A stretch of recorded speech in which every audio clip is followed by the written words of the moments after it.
এইদিকে এই দেখা, এইদিকে দেখা, এই যে মেঝেটা হয়ে গেছে। এই যে জল দিয়েছি সকালে, পরিষ্কার করছি।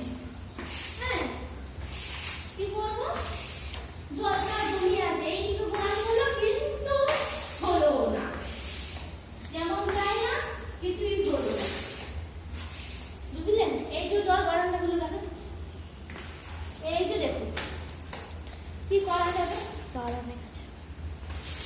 কিছু করার নেই। রান্না বান্না করিনি, এইগুলো পরিষ্কার করছি। পরে যদি সময় পাই তাহলে, না হলে এক মুঠো মুড়ি খেতে হবে, এগুলো করে নিই। হ্যাঁ, একবার কুচাকুচি করলাম, দেখলাম জলটা জমে আছে, পরিষ্কার করবো, চলে যাবে নিজে নিজে, কিন্তু গেল না। এবারে চিন্তা ধরে নিয়েছে, কখনো জল পড়ে গেলে তখন তো সেই আমাকে খাটনিটা বেড়েই যাবে, কি আর বলবো। ঠিক আছে, এই আর মেয়ের আবার কানে যন্ত্রণা, আজকে স্কুল যাবে না, কি জ্বালা সকাল থেকে, কি আর বলবো। মেয়েকে নিয়ে মানে কোনো সুখী থাকি না কোনো। ঠিক আছে, এই যে আস্তে করে যাবি। এই যে মেয়ে ভিডিও করছে, আমি এই যে কাজ করছি।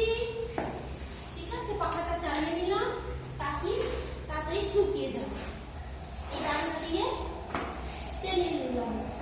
সকালে গা ধুয়ে নিয়েছি, চান টান, তারপর আবার গরম কাজ করছে, আবার চান করে নেবো। কাজ আর শেষ হচ্ছে না, বুঝলেন তো? আর সত্যি কথা বলতে গেলে দিদি ভাই, দাদা, দিদি ভাই, মাসি, পিসি সবার কাজ, দাদাদের কাজ কাজ চেষ্টা করে না, তার বাড়িতে সবাই কাজ, সবাই কাজ করে। এই যে এখানে সিমেন্ট জমে আছে, আর কি করবো, এইভাবে ফেলতে হবে। মানে কোনো জিনিসের শান্তি, কোনো শান্তি, বুঝলেন? এবারে যাচ্ছি, রান্না বান্না করবো। এই কিছু পাঠাইনি, সামনে তো যন্ত্রণা করছে, কি করবো, কিছু করার নেই। গরমে তেমনি লাগছে, কাজ করতে গেলে গরম, ভালো লাগছে। এই যে জলগুলো এখান থেকে পাস করে যাবে।